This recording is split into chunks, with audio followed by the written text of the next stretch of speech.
when they came in, and how they now have maintained a market monopoly, so to speak, you know, that we should learn something from there. All right, so for those who have thought this move will in any way initiate the return of a uniform pricing system, you're saying to them, expect less. No, I don't think, I think we've gone beyond a uniform pricing system. I don't think that is still feasible, and I do not know of any financial analyst who will be, you know, saying that it's possible given our current realities. What you're saying is open the market and let everybody throw their hat in the ring, and that's what they have done with even with petrol importation, right? And that's what, you know, NNPC did. That's what the Minister of Petroleum did, right? Threw it open, and then everybody, and then when you do your calculations at the end of the day, you know how much you have, how much profit you are going to make, and then you sell your product based on that. But bear in mind that if another person sells cheaper, they will go to you. Now, what you find today is if you drive around, especially in Lagos, you would see that some filling stations are literally close to empty. And some filling stations, it looks like there's a scarcity, there's so much queue. Now, if you know the analogy for that is that because people are spending more, they are going to where they are going to get best value. They're going to where they are sure that their 5 liters is 5 liters, where their 10 liters is 10 liters, right? And where they are sure that the pump is not compromised in quality. And that's what market competition does for you, right? And so with time, you have people navigate to a particular way. 2 things that people want. They want quality, they want convenience, and then they want price reduction, right? But they won't sacrifice the first 2 for a cheaper price. Mm-hmm. Especially with something as, you know, sensitive as petroleum.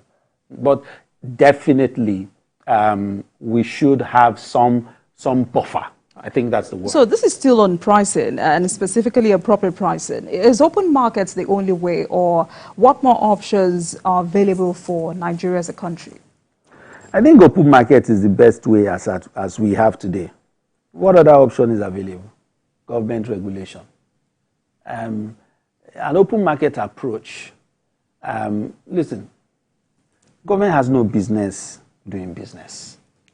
Government's duty is to create an enabling environment for private sector personnel to do business and thrive and provide them with the support. And if you are so much interested in the business, what do? You come in as a shareholder, you get a share ownership, right? So I think that it's very key that an open market approach remains the most feasible approach in the circumstances. Anything else, we will just be, you know, dancing around it, right? Throw it open, let everybody come into the saddle, and, you know, and that way, people's expectations are even managed. Because, you know, the fact is, look, guys, I know that it's not government from somewhere. You know, people always believe that government should not make profit. Government should just make things accessible. So if people don't believe that government should make profit, why do you want to throw your heart into that, or to start determining such economic matters? The government should just create that enabling environment for private sector players to thrive. All right, so now let's talk about other products of crude oil like aviation fuel, kerosene, engine oil. What impact or what promise does Dangote Refinery hold when it comes to all of these other crude oil products? So, crude oil refining produces a lot of byproducts, right? And I think that one thing that I was very intentional about, and I was hoping to see, and maybe it's me that has not seen it, was the Dangote Group's clean energy approach, right? And that's very important because we're celebrating the beautiful aspect of the refinery coming on board, but there are other issues. There is the environmental issues that will come with it, and then the byproducts, right? So you have the LMA petrochemicals, or then in Port Harcourt, that you see gas, liquefied natural gas, just because they didn't have the mechanisms in place to refine it. So what do you have? Wastage. I do hope that the refinery is looking beyond fuel. So we're so fixated on fuel that we forget that there are byproducts, even plastic, right? There are byproducts that we can get from petroleum products. And they must now have an approach to mitigate waste, right? Because gas is expensive today. A cylinder that was 5,000, 6,000 today, I think is about 12 or my wife does that math, so I'll ask her. But you know, about 12,000 or something, right? That's a challenge. So you're not just coming to shoot down petroleum costs for cars, kerosene, gas, and then the other by. So I'm sure that conversation has been had, right? Their clean energy approach, waste management approach, environmental protection approach. Those are issues that really we will only really get a full appreciation of at the time when they start actual production. But definitely the approach must not be only petrol, right? There's got to be how to manage the other byproducts that come from refining crude, how to navigate that to mitigate waste, and also improve, because these are also things that are used in the economy. Kerosene has literally become for the rich now. Mm-hmm.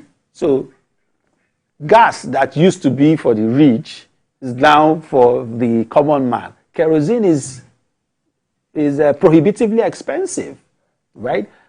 So these are some of the things that they need to start looking at, and some of the factors that we are hoping that beyond fuel, these other factors will come to play. So while talking, you raised a very serious conversation. That's mitigating waste. What approach do you think is best in this regard? This is where government comes in as regulators to ensure that, look, we've got to look very, very clearly on environmental approach to the environment. Right? We've been talking about the delegation that went to Dubai and who's talking about, but that's the future. If we don't manage the environment, we will not have any place to wake up to. And so we must now be students of history. What happened in the Port Harcourt refinery? What were the biggest challenges that they had? You know, we had a suit where people sit in their house and they are black. Yes. What are the measures in place for people, you know, because every time I see real estate, people say, oh, Dangote has come to Ekpe, you know, come and buy land there, there's going to be 1,000. But what are the health implications of that?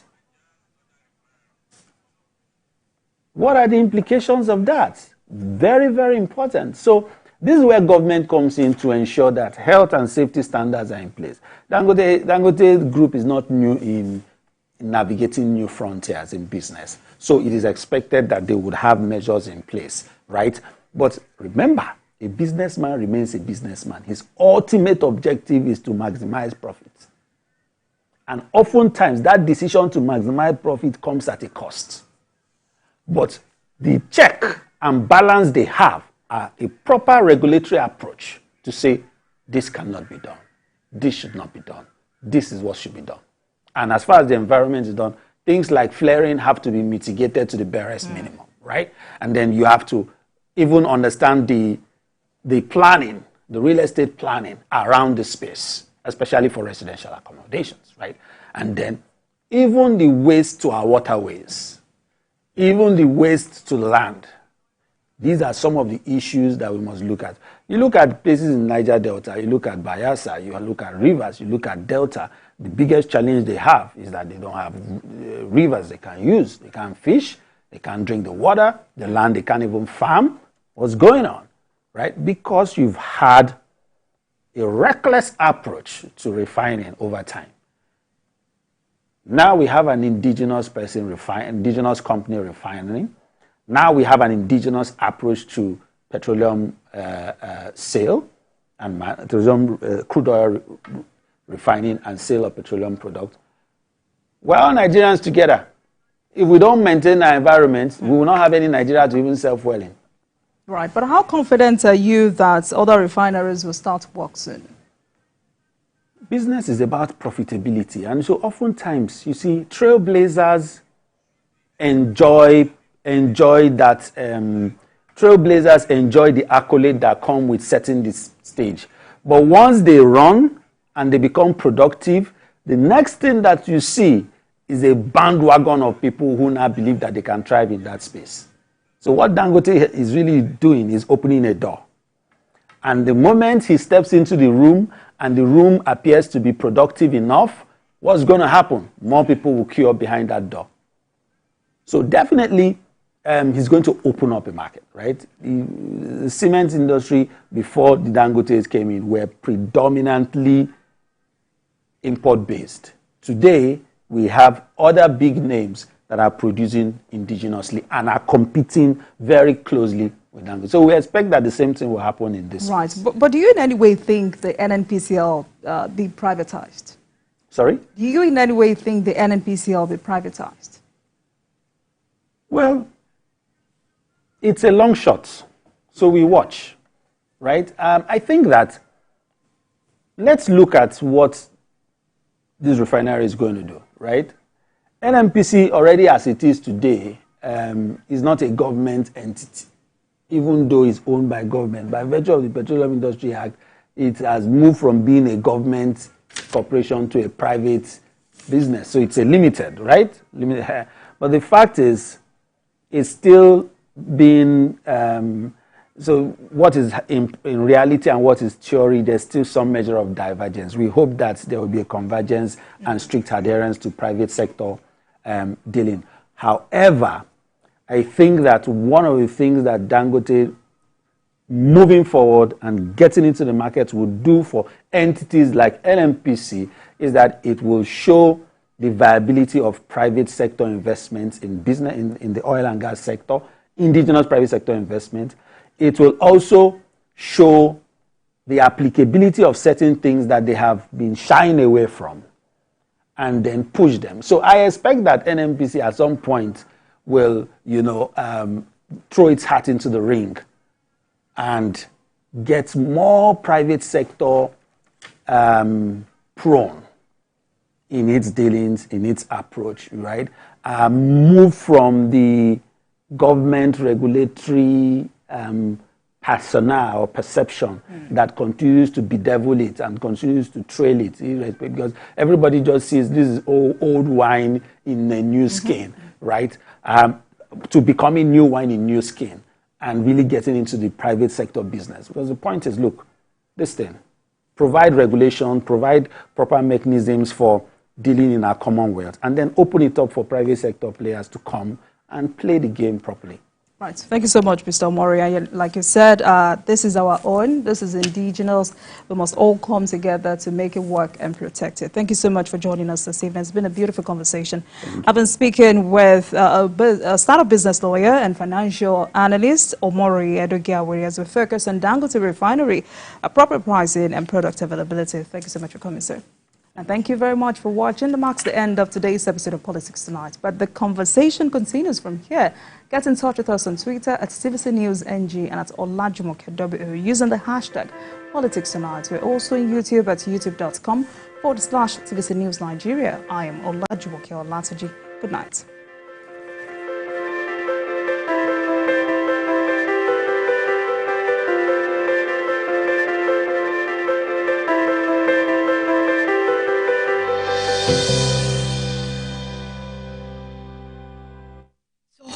Auntie, you'll get used to it. Yeah! What's the big deal? It's just a cereal. Just a cereal? You're talking about something that has helped thousands of Niger farmers provide for